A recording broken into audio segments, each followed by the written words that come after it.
Man, it's been a long day already, brother. It has been, you know what, man? It has been I have a short week this week. I'm only working for 2 days this week.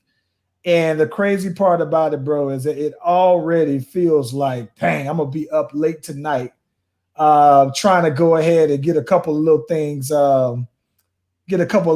situated on over here, though, man. Crazy. What about you, man? Yo, I mean, pretty much, bro. It's just been a busy week just because, like, I've been, we started doing Monday night services again.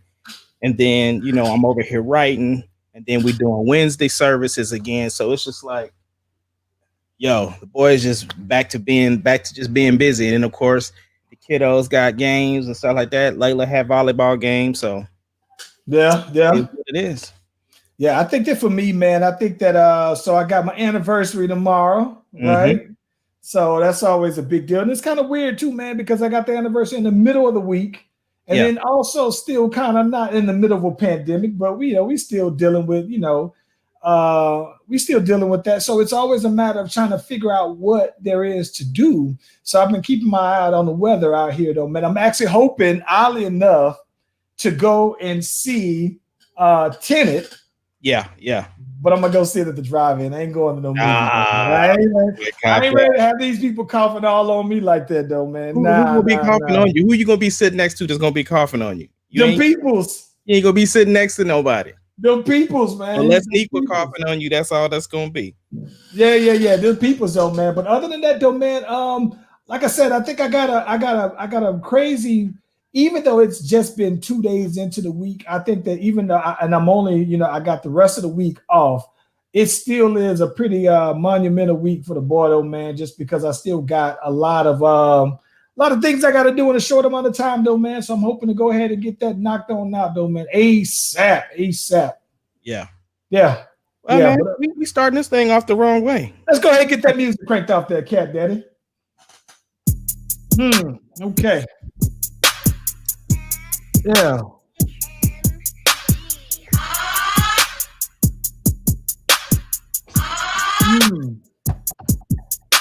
The Slash Brothers Podcast, the greatest podcast of all time. The Slash Brothers Podcast, the greatest podcast of all time.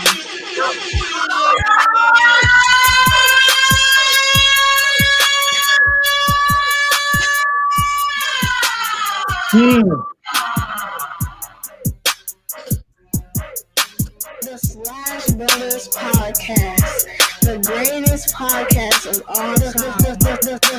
The Slash Brothers Podcast, the greatest podcast of all time. Yep. Yes, sir. Slash Brothers Podcast coming live from Facebook, live from YouTube, also available on Spotify. So holla at your boy anywhere you listen to podcasts these days. Trying to do some things, though. Killeen, my brother from another mother. Yeah.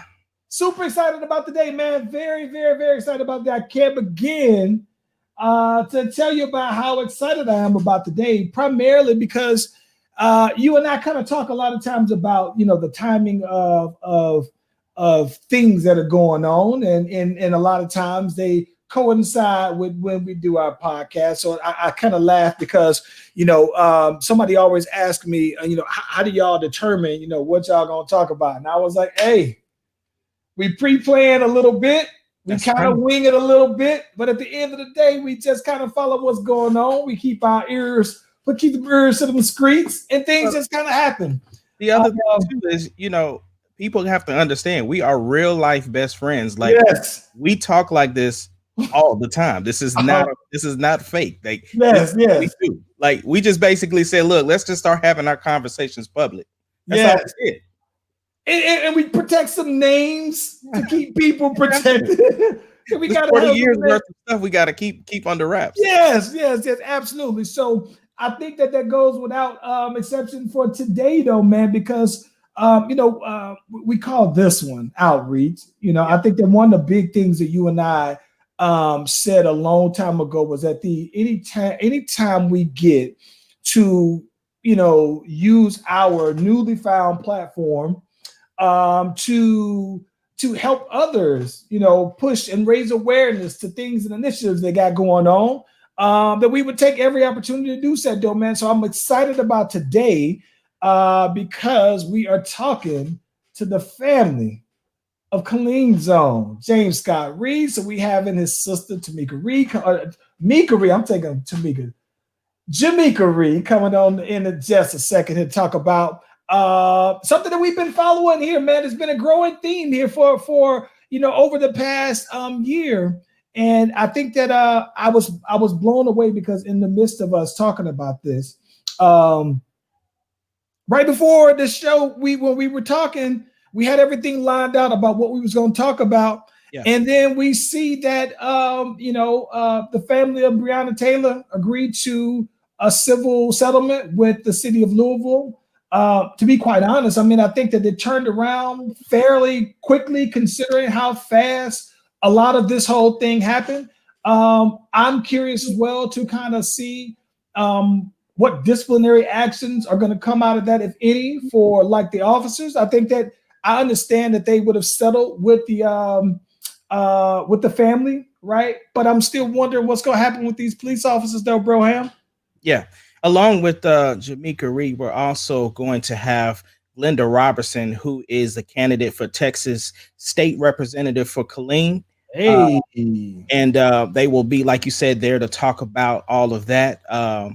And also later on in the show, we will then have Terrell Johnson on talking about a program that he is working on. So it's going to be one of those shows where we are giving our platform to allow people to basically voice their opinions on what they have on their mind. And I'm super grateful. Their opinions, their raise awareness. Yes. There are a lot of things going on. And I think that, listen, bro, we are up on episode 43. Yes. Right? 43 episodes of this.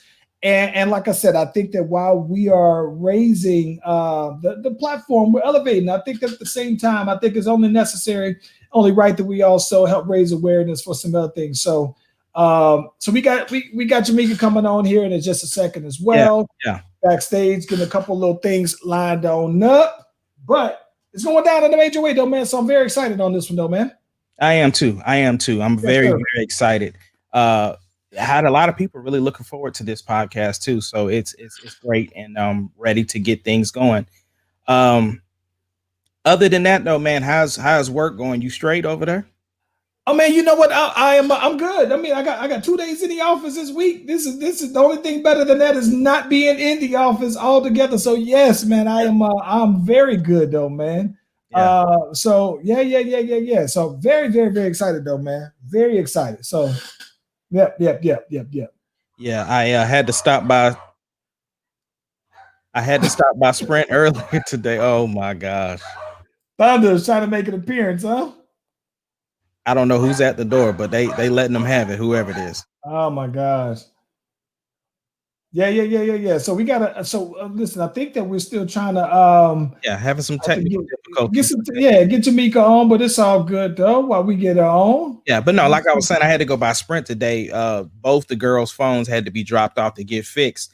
Layla had some stuff going on to where her phone just completely stopped working, and then of course on my end, Carly also had some issues. Her doggone back camera wasn't working.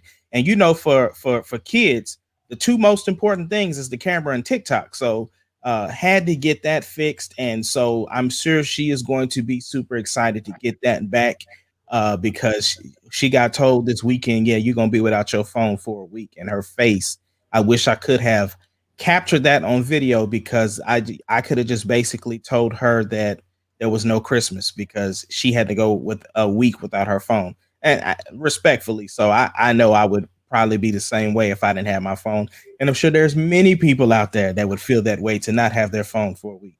Hey, bro, is she on that? So they on TikTok hard body. So when they was talking about shutting down TikTok, she was the one that's gonna start boycotting the government because they doing the TikTok thing. That's funny, bro. Her and Layla. Now I think. I see Layla a little more active on there, but I mean, Carly still, she has her thing. She's really all about TikTok too. She be getting busy. So, both of the girls very, very talented dancers that take after their dad. And so, it's one of those things that I definitely enjoy them having that opportunity to be able to do something like that. And then, it's one of those things too. She's team iPhone, so that's why they had to send their phones off. Told them to stay on Android, but they didn't want to listen to me. So I don't have sympathy for them when they phone has to go off, and it's because it's an iPhone. iPhone is real stingy with their stuff. You can't necessarily get your stuff fixed in the store. They have to actually send it off to Apple. But they did a pretty decent job on getting it back pretty quickly. I'm grateful to have a happy teenager again, or preteen, should I say. So no, definitely grateful for that. And I know it's crazy to think because they got their phones probably about 8 or 9, and Charlie is 4. And for some reason, I have a feeling she's gonna have a phone sooner than they did, because Charlie just thinks I think she thinks she owns the world. I think she thinks that everybody works for her. Sarah was telling me about some stuff with her at school, basically saying that she basically runs the school. The principal loves her. The PE teacher loves her. She says the nurse is her nurse. Like, this girl. So she didn't came through and she just took everything on the school. She teaching, administration, everything. She doing it. Listen, let me ask you this, because I know that we still ironing through some things to go ahead and get the homegirl on here as well. I still can't wait. While we're on here, because something that I wasn't sure we was going to actually have time to get into, let me ask you something, bro. Yeah. While we talking about this, so one thing that we did not get a chance to get into last week, we didn't talk about Patti LaBelle, Gladys Knight on the verses. Had the classic on there, bro. I don't think that you watched this. I did. I watched all of them. Let me tell you about it there, bro. All right. So I think that one thing that was real dope about it, right, is that so I think that it's a matter of who you like. Like most things are, right. All of them are playing classic songs, but I think that, to me, I'm a Gladys Knight fan. Like, Gladys Knight got some of my favorite songs of all time, though, bro. And I think that one of the things that was real dope is that you saw the comments. The comments is it's hilarious to see the comments. So I saw like Lil Duval say, Gladys Knight played one of her. I think it may have been Leaving on the Midnight Train to Georgia. And she said, oh, yeah. He said she done pulled out the chopper on this one. She's trying to go for the round. So to hear them talk about that heavy in the comments about them kind of songs, yo, it was dope, though, bro. So I'm going to be honest. I was surprised. I thoroughly enjoyed it. Like, for me, I can listen to, if I'm cutting my grass, if I'm folding clothes, if I'm cleaning up around the house, I likely got either Erykah Badu, I likely have Jill Scott on, but I also have Gladys Knight playing regular on my playlist, regular Temptations, regular Smoke. So for me, being that I'm a big fan of 60s, 70s, it was right up my alley though, bro. And I got to be honest with you, man, thoroughly entertained. And I was blown away that Patti LaBelle is about to turn 80 years old this year though, bro. I was like, yo, that was it was a cool battle. And maybe because it's COVID, I'm entertained by a lot of things, but I was thoroughly entertained by this particular battle. Surprised me, and Oprah, Michelle Obama, they're all in there watching it. I said, what? It's platinum, bro. I mean, now, I didn't watch it, but I did catch a minor spoiler that Dionne Warwick stopped through, and they were all there celebrating as the queens that they are. So, oh my gosh, it was. Listen, bro. Listen, and this is gonna sound crazy, but Dionne looked a little older than the other ones. You know what I'm talking about? And so, I would listen, bro. If you like, if you like 60s, 70s, and you know, my mother-in-law is the biggest Patti LaBelle fan. She's gone every single time Patti LaBelle has ever did a concert in Atlanta. I think since I've been in Atlanta, bro, I think that she's gone to every single one of them, right? So it was a big deal for her to see a girl on here. But for me, like if you were judging a score, right? Like I'm gonna be honest with you, man. It was I'm not gonna say I can't even say a score. I personally enjoyed Patti. No, I'm sorry. I personally enjoyed Gladys Knight, but I like her songs better though, bro. Plus they had the little stuff. I told you I'm always there for the little stuff though, man. I saw that my girl Patti kept every 5 minutes. She checking her little fresh little mirror, making sure her makeup looked cool, making sure she was on it. She said there was a part on there where Patti said you can learn something too from these from people that are younger. She said, let me tell you, she said I was did a show with Jennifer Hudson, and this young heifer was just singing me under the table, and dog, I was over here dying laughing. It was, you know, my mom is right. Dionne Warwick is the one that's turning 80 this year. Yeah. But Patti LaBelle, she was calling these guys. She said, yeah, these young heifers can sing out here. And dog, I'm dying laughing because they sound like somebody's the oldest auntie you got. They out here doing their thing though, bro. So it was fire though, bro. Like I said, thoroughly enjoyed it. And I'm gonna tell you, bro, you can tell that they sing regularly still, like they tour regularly as well, because Patti LaBelle was still singing. And you know, you can tell that as they're getting older, Gladys Knight made a point that her voice is a little deeper anyway, but she was out there hitting the notes. Everything was sounding good. I was like, yo, thoroughly impressed with it though, bro. But I was totally there for it though, man. It was fire though, man. Real fire though, man. But I think that, like I said, I don't know. Michelle Obama was there though, bro. Like, come on, man. Like it's Michelle Obama. You know, I love me some Michelle Obama. And Oprah was there checking in. Oprah magazine was there. It had more views than John Legend and Alicia Keys. You know, if that tells you how fire it was for it to be that low though, for that to be for that genre though, bro. So it was fire though, bro. Thoroughly entertained. I can't say enough about it. I mean, I didn't see that they promoted it like some of the other ones were. I found about it, like we didn't talk about it because it was kind of low key. Like it wasn't heavily in my face for me to just want to go ahead and jump on out there and talk about it and go through the song. We didn't hear it from the research department, but I ain't have to hear from the research department. I knew these. I like Gladys Knight to where I knew what I knew on that one though, bro. So yeah, now it's one of the things, you know, I did hear that it was definitely a celebration. So I'm grateful that they got a chance to do that and gave a different audience to the verses. So it just shows how much the verses is growing.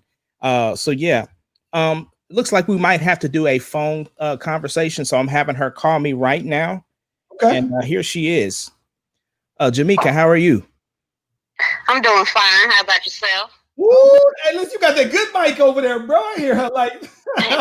First of all, we are super duper grateful that you decided to give us a call so that we could actually give you the platform to be able to give awareness to what's going on, because we definitely want to be supportive of you. As you know, Charles and I are from Killeen, so that city is definitely near and dear to our heart, and so we want to give you this platform to kind of introduce yourself and then basically give us a quick summary of what's going on so that we can discuss it a little bit further. Okay, no problem. Like you said, my name's Jamaica Reed. I go by Mika. That's my family name. But I'm the sister of James Scott Reed. And he was killed in a no-knock warrant in 2019 on February the 27th. So right now, what we're doing is we having justice for James Scott Reed caravan rally being held October the 3rd at Twice as Funny Comedy Lounge at 2 p.m. to like 4 p.m. And it's not going to be held at one whole location, but it will be from 2 to 4, up to 4 o'clock. But we're just asking the community to come out to bring awareness to my brother's story. You know, basically, like I said, they killed him that day. Killeen Police Department when they executed a no-knock warrant 6 o'clock that morning on February the 27th. And 2019, and the main thing they stated that my brother was shooting, and we're saying that he wasn't. The evidence that you showed doesn't line up with the officer's statements or the evidence that the Texas Ranger brought about inside the investigation report. So, we're in the middle of litigation and waiting on the court decisions to either dismiss the lawsuit or not, and then we'll take it from there. Yeah. But that's our main thing right now, to bring awareness to that. Okay. Now, I just want you to know that we don't want you to say anything that would jeopardize anything. Right. We definitely want you to have the freedom to speak the way that you want, so that you can make sure that you're representing, your family and your brother in the way that you would like that to go. Now, I did remember seeing that Chief Kimball is what's that? Oh, no, I was agreeing. I was just saying. Okay, yeah. Chief Kimball is what's the status with him? Where is he at with this now? But he did do a 90-day ban hold on no-knock warrants in June 18th, around that time, and so that 90-day hold ban would be lifted sometime this week. Anytime this week. So I have noticed that a week or two ago, they did post something on their news website, on Killeen Police Department news Facebook page, that they post all their news at. But that they did adjust their website, where you can go to Killeen Police Department website and look at some of the things they changed with the body cameras. They changed with that being worn. I suggested to the chief and the city council on June the 23rd, we had the open discussion at the city council meeting about no-knock that, like they did in Louisville, Kentucky, put your body cameras on, turn them on 5 minutes before or 5 minutes after the raid. Right. So he said that he would take that into consideration when I spoke to him about it.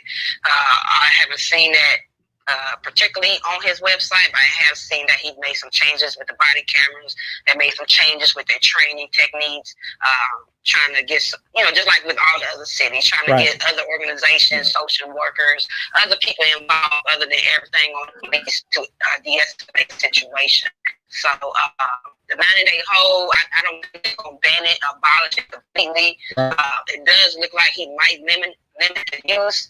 But during the 90-day hold, a lot of people didn't see that he did say that no-knock warrants would still be granted for a no-knock warrant would still be granted during the 90-day hold. So hopefully they stop granting them no-knock warrants for drug cases, particularly. That's what it said.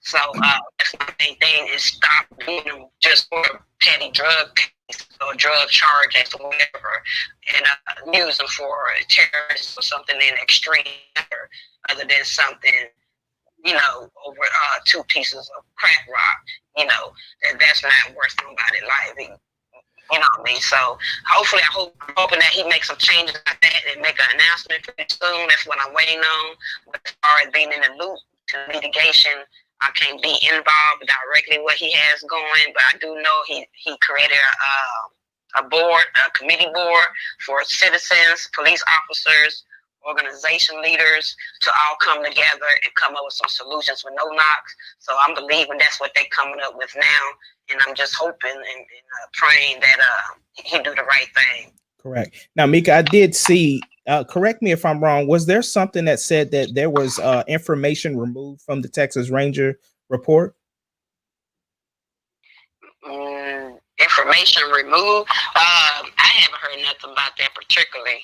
Okay. I thought I read that, but I might be mistaken. I apologize. So let me ask you. Saying off the top and thinking about something particularly, I don't know unless it's something, I don't know. No problem. More than anything.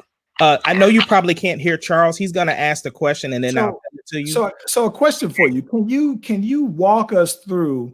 Because when we hear the full narrative because of the coverage of Breonna Taylor and other incidents, I think that for the most part, where no-knock warrants just don't fare very well, just because the general nature of, especially if it's Texas, right? And everybody I know in Texas has a registered gun, right? So with Texas, especially being the state where it's a big deal to have a firearm, Can you like talk us through that night for him on, hey, this is what they say happened, and these are the discrepancies that caused you guys to push for this to go to mitigation? Okay, I don't know if you were able to hear that, but basically what Charles is asking is, because Texas is one of the states that has the carry, the carry. Can you walk us through that night on what they said was the issue with how things went down? Could you kind of walk us through that? Yes.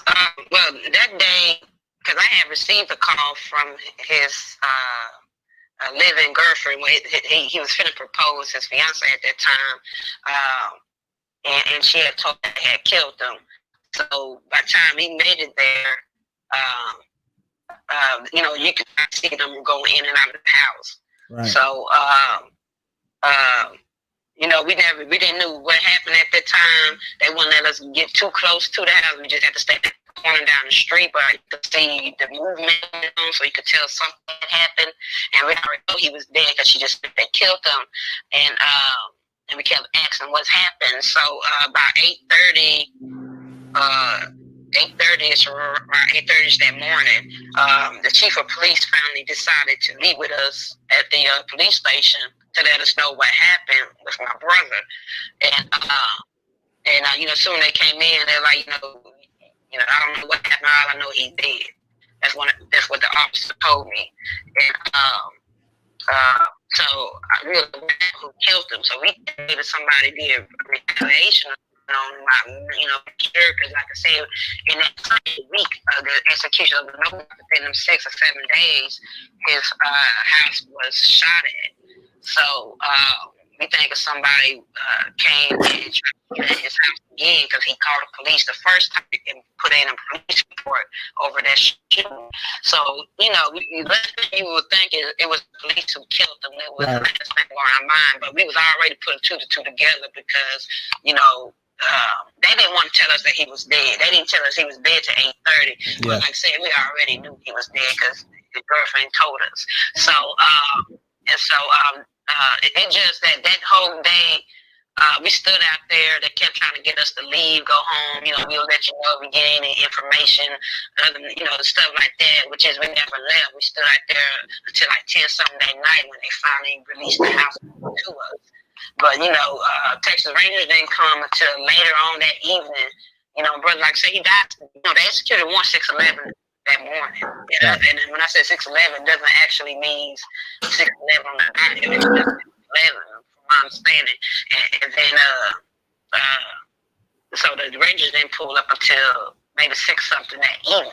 Okay. So he laying there the whole time. My brother was butt naked, being asleep when they came. Right. So they claimed that he fired 2 to 4 shots at him. Multiple officers. It was 2 officers that came to the window. Then you have one on the back corner of his window and back of the house, watching the side, watching from the back. Then you have the other ones posted on the other side of the window. Then you have the 2, the one with the grenade and the shield coming towards the window. So the officer that claimed that it was a confrontation, a gun confrontation, but they was firing at each other. He claimed that my brother pointed the gun by 4 inches from his face and fired more than 2 or more shots. He heard 2 or more shots that almost shot him in his face. And then you got another officer claiming the same thing. Some claim they heard 4 shots, stuff like that. But at the end of the day, according to the investigation report, it doesn't even show that my brother killed 2 rounds. Right. Let alone he came and verified that he shot 1 round. You know what I mean? Because it loaded.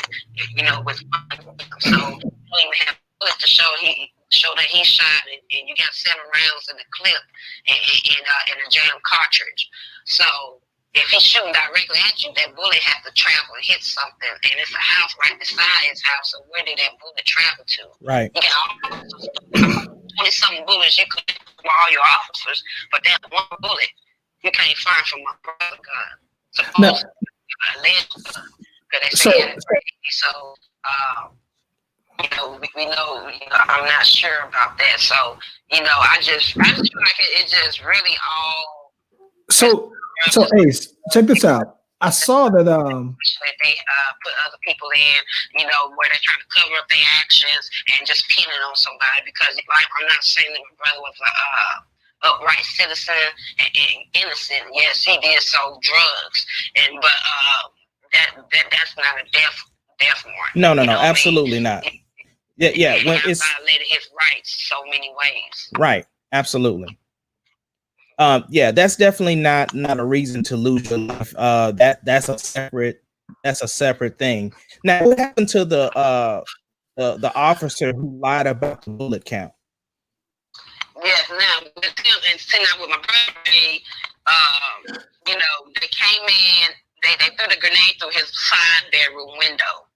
So, supposedly at the same time they're supposed to have hit the door, supposedly. And they supposed to hit the door first and they threw the grenade. But see, the officer that was arrested for tampering with evidence, because he went into the back of his house and started shooting through the back of the walls. And the bullets traveled through the bathroom wall, shower wall, and then connected to his side bedroom wall, because the shower and the bathroom is in his bedroom. He just got a one-bedroom apartment.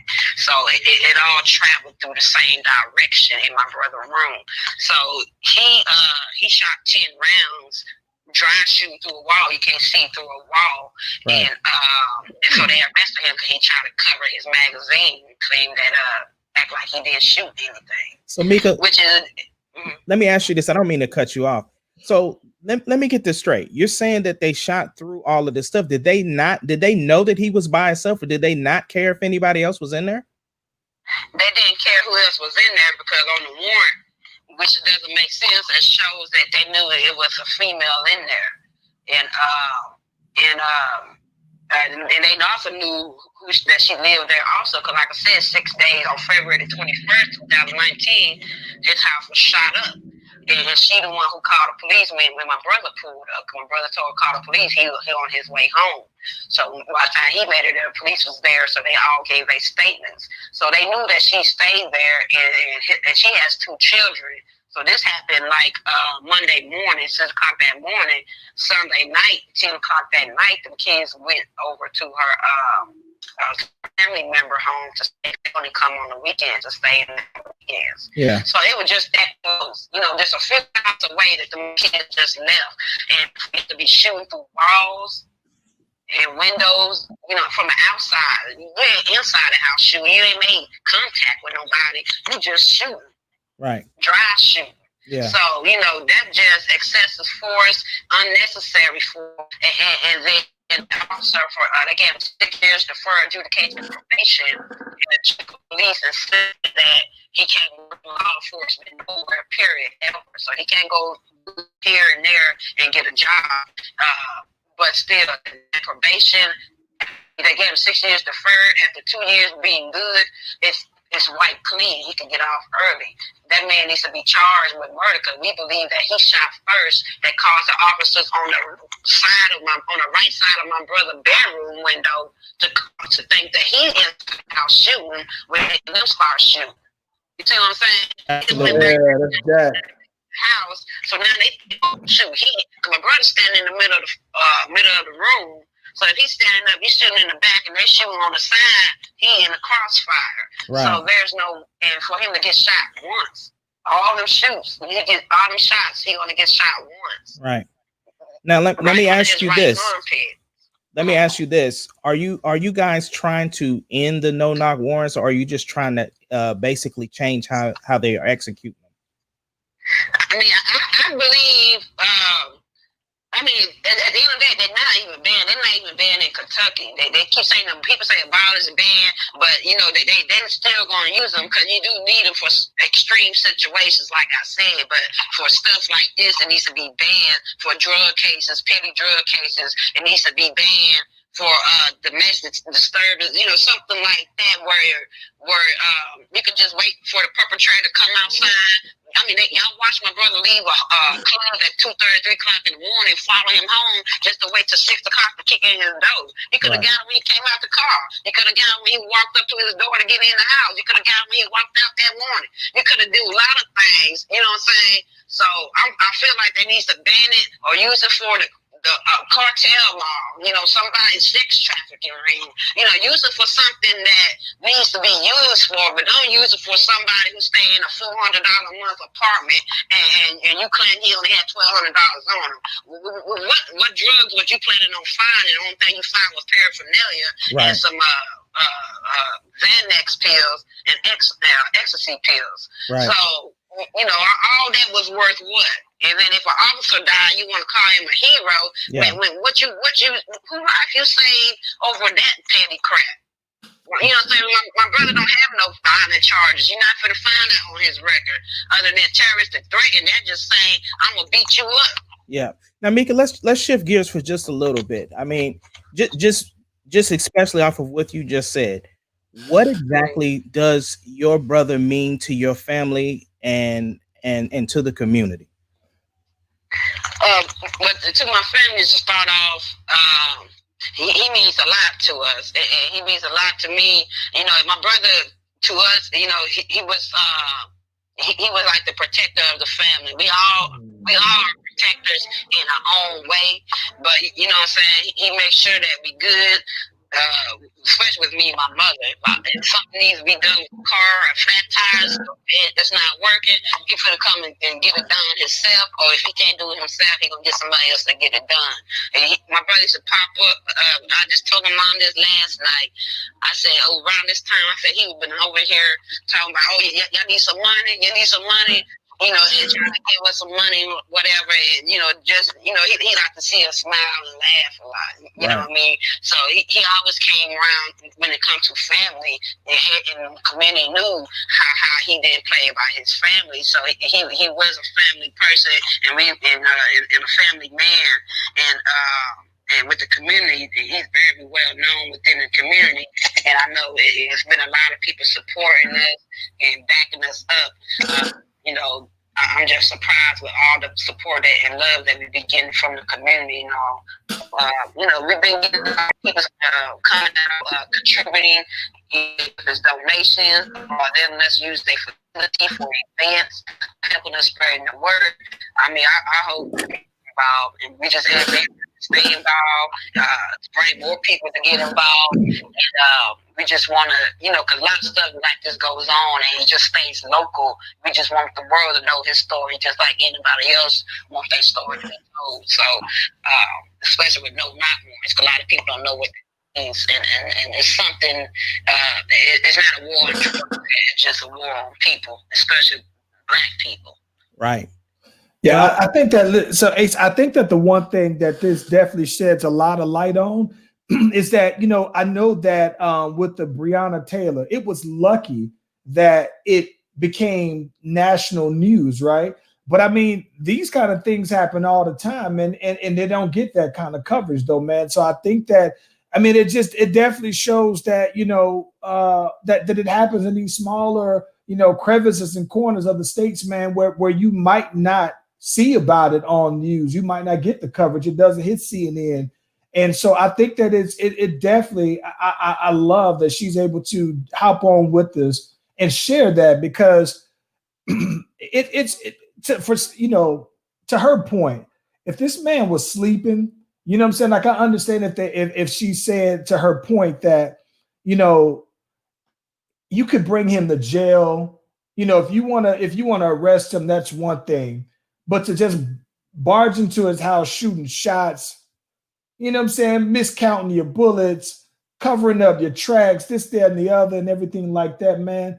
I just think that, you know, there's a place, you know, for you to be judged, you know what I'm saying, but you have the opportunity to be seen before a judge and everything like that, though, man. And I think that it just shows that, you know, we from Killeen. Killeen's not a very, you know, large city and everything like that. But I definitely think that it shows how common, you know, the Breonna Taylors, these kind of things that do get national coverage, how common they are in small cities as well, though, man. That's crazy. Now, Mika, we definitely thank you so much for, first of all, being so articulate on what happened to your brother and bringing this awareness, especially from our hometown. And we're definitely going to share the flyer to get the word out, to try to get some more eyes on this. And we appreciate you reaching out to us to be able to Very much allow so. us to share this story, and hopefully that we can, our platform can definitely be used to get some more eyes on this. Is there any last words you wanted to say? Other than thank y'all for giving me that opportunity to, tell my brother's story, bring that awareness out, and speaking on No Knocks. And like I said, just let everybody know October the 3rd at Twice as Funny Comedy Lounge. We will have our caravan rally. Then we're going to have a drive down memory lane after the caravan rally. And just asking everybody to come out and support. And you can follow me on Facebook at ENK James Scotty Reed Foundation. Okay. Well, do us a favor and wait a minute. Wait a minute. We're gonna have our followers follow her unless she a Dallas Cowboy fan. We ain't having her follow no Cowboy fans, man. No. Yeah, definitely inbox us that information so that we can get people to October 3rd, follow. Twice as Funny. Okay. All right. And Mika, we would like to thank you for joining us on the Slash Brothers podcast. And we will be reaching back out with you because it's not going to just end with the podcast. And we definitely want to give you as much support as possible. And thank you again so much. Okay. Thank you so much. Thank you for joining. Too. Thank you. Hey, bro, that was hella dope, bro. That was hella dope. Yeah, it was, man. It was, that stuff just breaks my heart, bro, just to hear stuff like that. Like, when you hear things like that, it's just one of those things like humanity. Like, when is just being a human come first? You know what I'm saying? And that's the tough part. Hey, so I think that this is the thing that I think that the one thing that I absolutely love was when the homegirl Bree Gamble came on and she was talking about Javier Gambling. She was talking about Javier Gambling. Javier, the one thing I loved about what she said is that it never fails that, you show all of these people, right? And the news show all of these people that have died. And the one thing that she said is that they never talk about what they're leaving behind. I know that with George Floyd, they talked about what he was leaving behind because they had Stephen Jackson there that was help elevating the story, and also to show that this man had a daughter that he was leaving behind.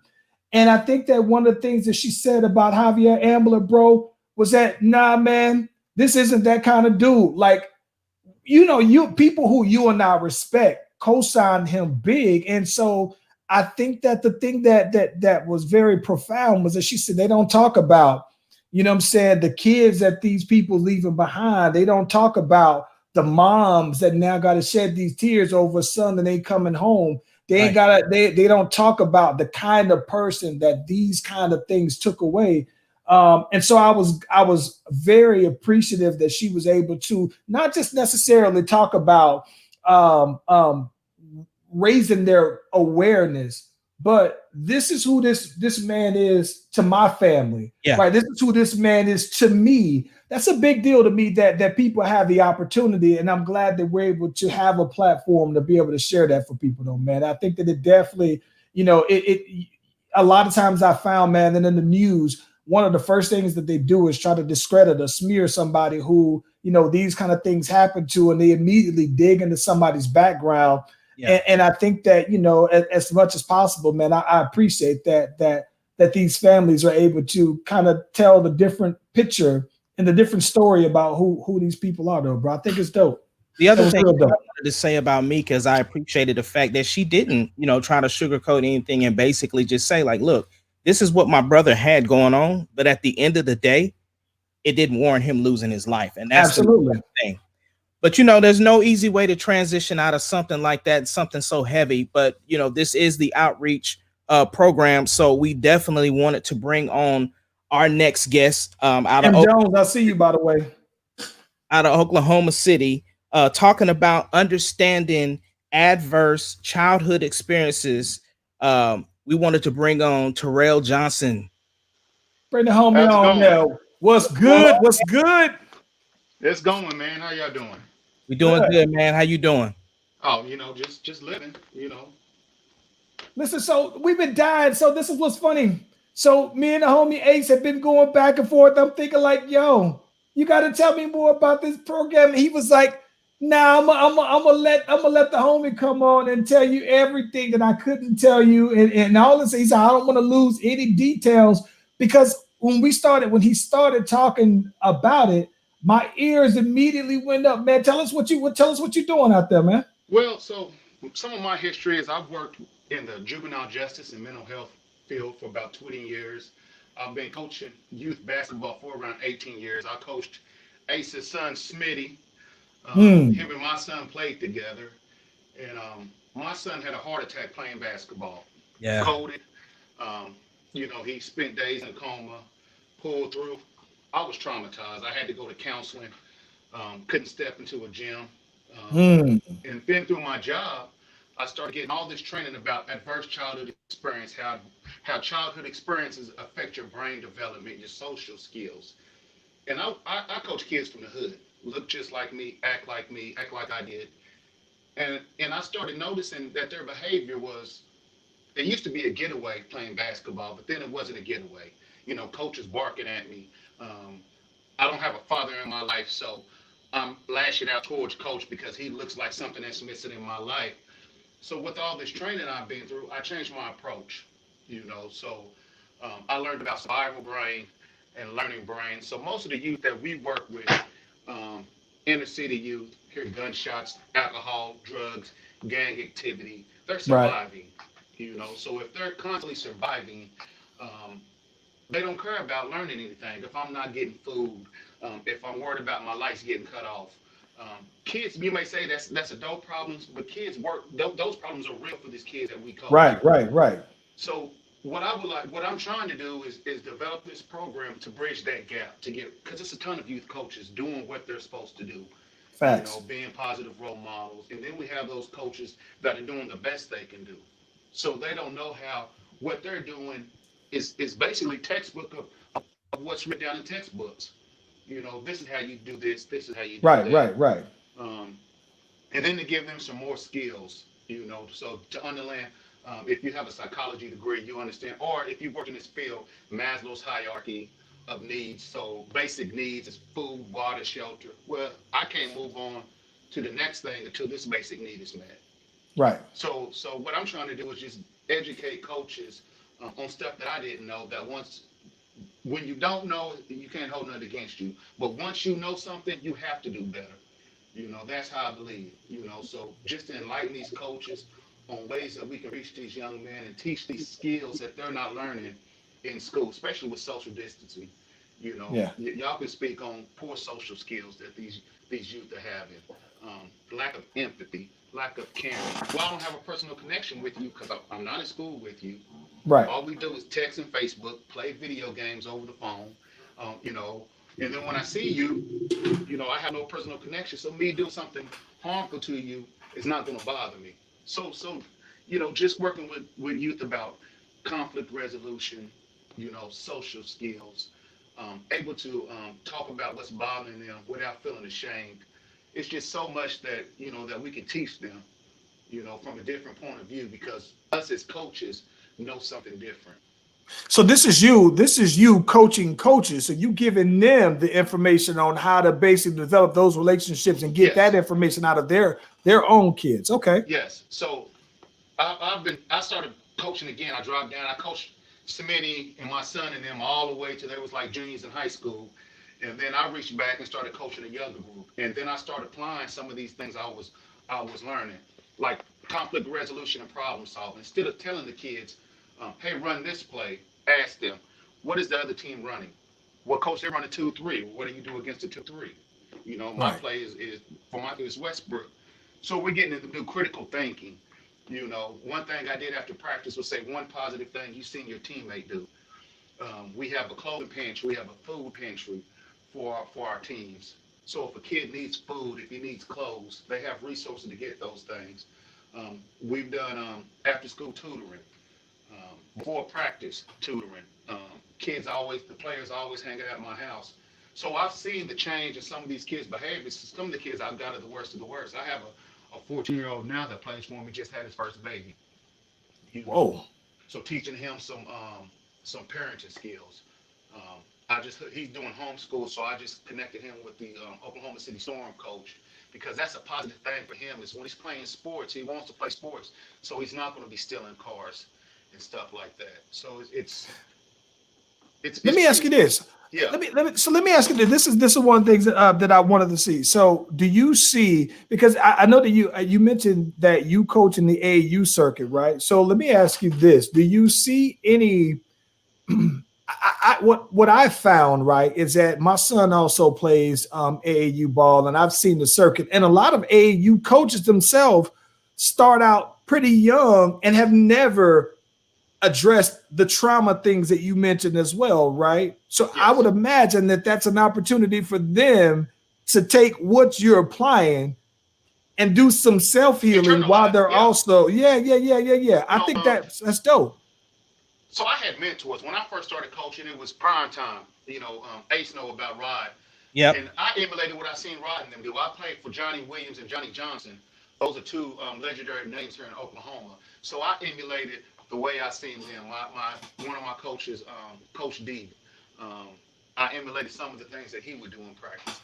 What they did was good for my generation, but as I got to learn for this next generation, you got to change things up. Kids don't like being put on blast now.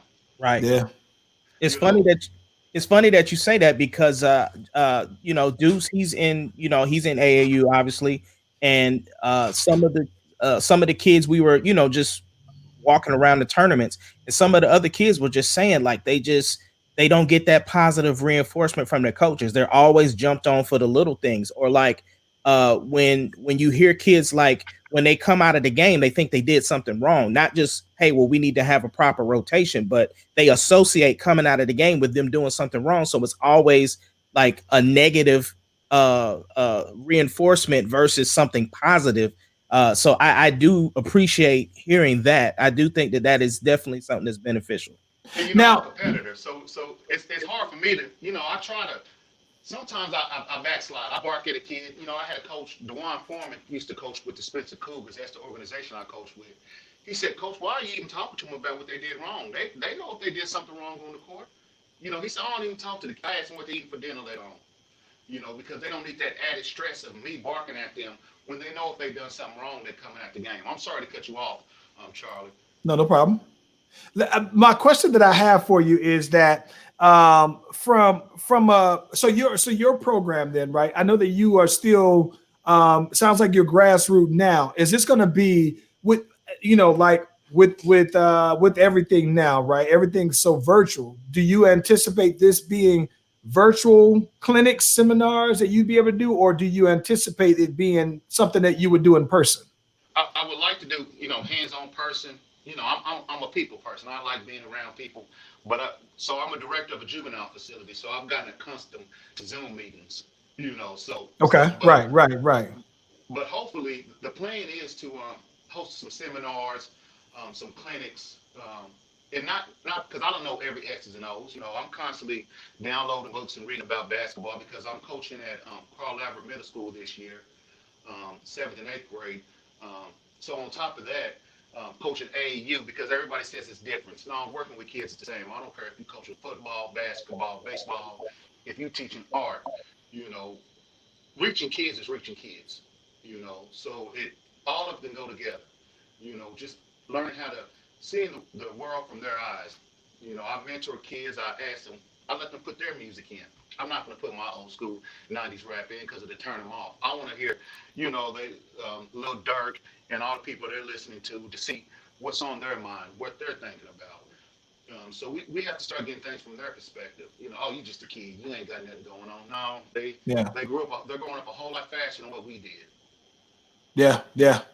So let me ask you this then. So I got a lot of, so now that the more and more I'm talking to you, the more and more questions that I have. And this is primarily because, my wife has an online, a virtual business where she does a lot of recordings and things like that. So when you have for your program, right? So I'm assuming that even if it's like a book, if you can talk me through, like saying, hey, this is the first module that we cover, and it talks about these, and then we get into 2 and then 3, and by the end you have kind of maybe a 12-step program, or however it's framed. So, coaching 5 basic needs, that's one of the first parts that we'll talk about. And permanent connections. Does the youth have someone dependable and caring involved in their life? And that, as a coach, that's what we are. We're that other voice, because a kid may tune a parent out, especially if we're working with kids that have only a mother, only a single father. I have kids that live with their father. I have grandparents raising kids. I have kids with both parents in the home, but dad has to work 16 hours a day. Mom has to work 12 hours a day just to make ends meet. So what I can be is that third voice, basic needs, and I talked about that: food pantry, clothing pantry, education pantry. Education's a big part. You can't play sports and just think you're playing sports. Right. Well-being. If these programs start getting a team nurse, if coaches could start being trained in CPR, first aid, and then if we're the 15 building and work-related skills, because it's proven that people that play sports are better employees. That's a proven fact. Because they know how to work as a team. Then another part, we understanding trauma. What is trauma? To get coaches to understand what may be traumatic to you may not be traumatic to me. We're all in Oklahoma. When we hear those sirens in the clouds start getting gray, what do we think about? Tornadoes. Right. Let me find a shelter. So that's trauma. Understanding what adverse childhood experiences are, emotional abuse, physical abuse, sexual abuse, neglect, physical neglect, seeing their mother treated violently, household substance abuse, household mental illness, parental separation or divorce. That's traumatizing to a youth. Yeah. Incarceration in the household. My dad went to jail. My uncles went to jail. My homeboy, the kids now are going to jail. So I run stats for the state. 5th, 6th grade is when youth are starting to come into contact with law enforcement agencies. I see why they created fifth. I started understanding the more I started working in this field and looking at the stats and the data, why they started having 5th grade centers. Well, 5th grade is that age to where they start making their own choices. They start getting their own identities, and then they start hanging out with, associating with who they want to associate with. Right. I tell kids all the time, you're either with people you're with or people you want to be like. That's it. There's no gray area where my homeboys were doing this. Well, if you're with them, you're doing this too. You can't put that on your homeboys all the time. Right. I told one mother, you may think it's the other kids. Your son's the ringleader. We got to take it for what it is. Your son is the instigator of breaking into cars. Right now, we're coming into contact with a lot of 13-year-olds trying to break into dispensaries. It's just, that could be an old head putting them up to that, but just the evolution of the crimes that they're committing at younger ages. The lack of respect.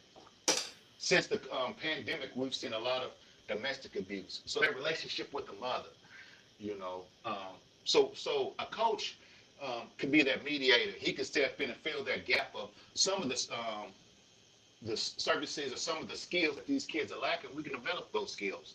We're just not coaching basketball. We're coaching life through sports. That's what the president of my organization likes to say. We're coaching life through sports. This is just a tool to coach life. And unfortunately, in some of these, in a particular situation, a lot of these young men don't have father figures. So the coach even kind of becomes that as well. And then even looking back at us growing up, mental health and mental health and that whole gambit wasn't something you really talked about in the household. So it is sort of a new concept, even though that's been around for quite some time. So this program is definitely important. But let me ask you this: where are you at with the program right now? What are some of the next steps? What's happening?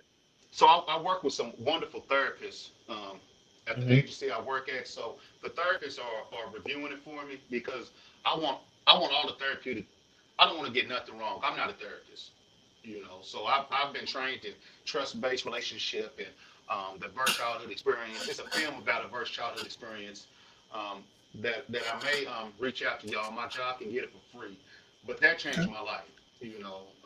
Really opened my eyes to seeing, some of the stuff, that I went through was traumatic. And it doesn't matter what race, what color, the age. Trauma is trauma. Trauma doesn't care what you look like, your economical background. If you're rich, if you're poor, if you've been traumatized, you've been traumatized. I sat at a lady during this adverse childhood experience training, and she was from a small town from Oklahoma. I'm from the hood. I had an 8 out of 10. She had an 8 out of 10. Of the trauma experiences you go through in your life. So it's no different. So it to me, I want the program to reach everybody.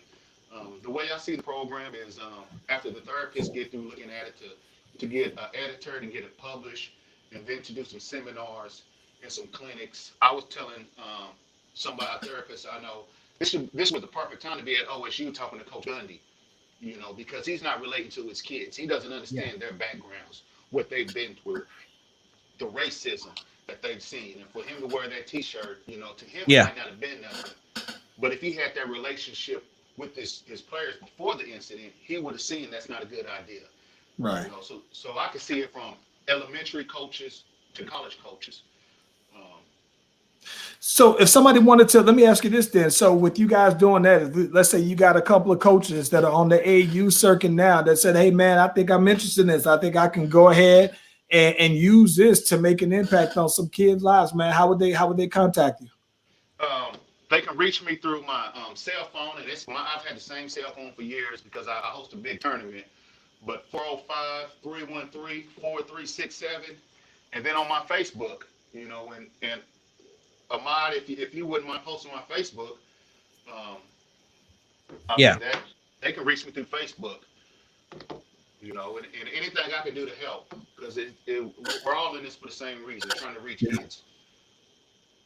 Cool. No, that's dope. I think that what we can do as well to help you out, man, is I think that we like I said, we are a growing podcast, growing Facebook page. I think that we can definitely be sure to share the flyer. I know that Ace, you've posted or showed it since we've been on a couple of times the flyer, or at least that primary picture.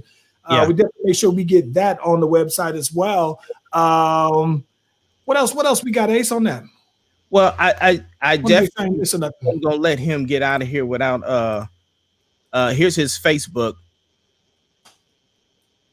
just so that everybody could find him on Facebook and maybe message him if they had questions or were interested in doing what they can to help out. So I wanted to do that. But I definitely was not about to let him get out of here without him talking about his art. I see a bunch of things in the I saw that Nipsey in the back there. I was like, hey, yo, yeah.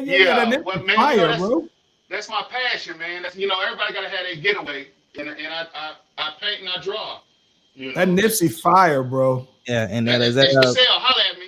Hey, is that Big George in the background? Though, bro. Oh yeah. Yeah. Yo, I think that, listen, man, real talk. I think that you might be onto something with this coaching, man, because like I said, I've seen a lot of, especially with me having my own son doing AAU basketball in particular, and just kind of floating around the circuit. I'm seeing coaches now are younger and younger and younger. They go all the way up now. Like my son started AAU when he was in 3rd grade. I think I remember Deuce, maybe Tari, when they were like in 2nd, 3rd grade. And I think that the sooner that coaches can, learn this kind of stuff, the sooner they can apply it earlier on to some of these kids and start to get in there and making an impact early, though, man. But I think you're onto something.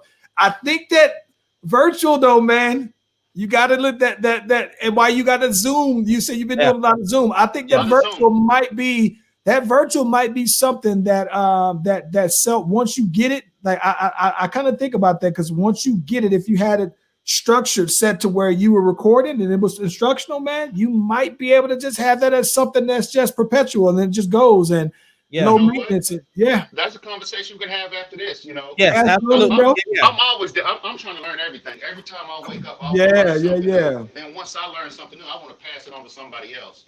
Absolutely, man. Yeah, I think you might be onto something with that, bro.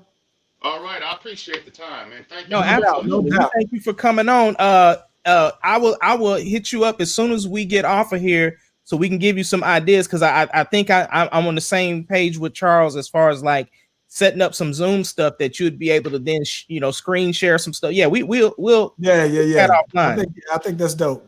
But yeah, All we right, definitely thank want to y'all. thank you so much for joining us. And the That was program dope. is incredible. The program is incredible. This is something. This is huge. This is huge. Check, Thank hey, definitely. I know that you'll be in contact with Ace, but definitely check back in with us. Let us know how the progress is Yes, going. so we can And have as you you on and grow, we progress. can have you on again and get Yeah. it and see how things is looking, though, bro. All right, thank you so much. No doubt, no doubt. All right, y'all take care. You All right, too. now. Yo, that was fire, bro. Yeah, man. Yeah, Yeah, I like that, bro. definitely like the direction because, like I said, it's funny because just the Deuces last tournaments, you know what I'm saying? I heard some kids just basically saying, like, like, Coach, when are you just gonna just tell me something good that I did? Like, I understand that dude might have stole the ball, but and you taking me out, but bro, can I have some encouragement? Like, what did I do right? And so, it affects kids. And like I said, especially in Oklahoma City, I know there's some kids that don't have fathers in their lives, or they have anger issues and stuff like that. So just being able to have somebody who could understand or even relate would definitely help. I think, listen, man, I think that two things. I think that kids are very impressionable at all ages, but I also think that kids are resilient. And I think that just because you grow up a certain way doesn't necessarily mean that that has to define you for the rest of your life. So Right. you think about that though, man, right? You think about all of the times in that you've seen some coach, some kid who didn't make a team, got kicked off the team because people said, "Oh, he wasn't coachable," right? And and nobody ever took the time to say, "Well, yeah," or he has a troubled background. Like, well, what if you try to understand that background? What if you actually try to cultivate that? And not just that, if he had a troubled background, that didn't start in 12th grade, 11th grade. That's probably something that's deep rooted, though, man. So I think especially I can totally see this as one of those things that, man, like, you got a lot of these inner city kids, man. Like, it's funny because with Landon's age, and we live in Gwinnett, it's not probably what somebody from the inner city would see, because when you go there, it's mamas and daddies at every game, but it ain't like that everywhere, though, man. And I think that just having the information to be able to reach these particular kids, so, bro, I think it's something that I just thought that you just deal with, like, he got skills and everything like that, but is he worth the headache? Well, what if you can find out a way to deal with the headache and what's behind the headache behind these particular kids? So, man, I think it's a fire idea, though, man. Real fire The idea. other thing too, I like the fact that he's not just focused on the inner city kid. The program is for anybody. I mean, like you said, even reaching out to Coach Gundy, like, that's one of those things. Like, yeah, you know what I'm saying? The longer that you don't deal with what these young men or young women are dealing with, the more that it builds and builds, and that becomes a normal thing. And then it's a passed down thing, because now it's like, well, like he said, I learned my coaching style from this coach. So, things have to constantly evolve. And so I definitely think, I would love to basically touch base and maybe, lend some pointers here and there. And I'm glad that he's got the therapist looking at the program. Like, it's That's fire, definitely in the right direction, man. I think.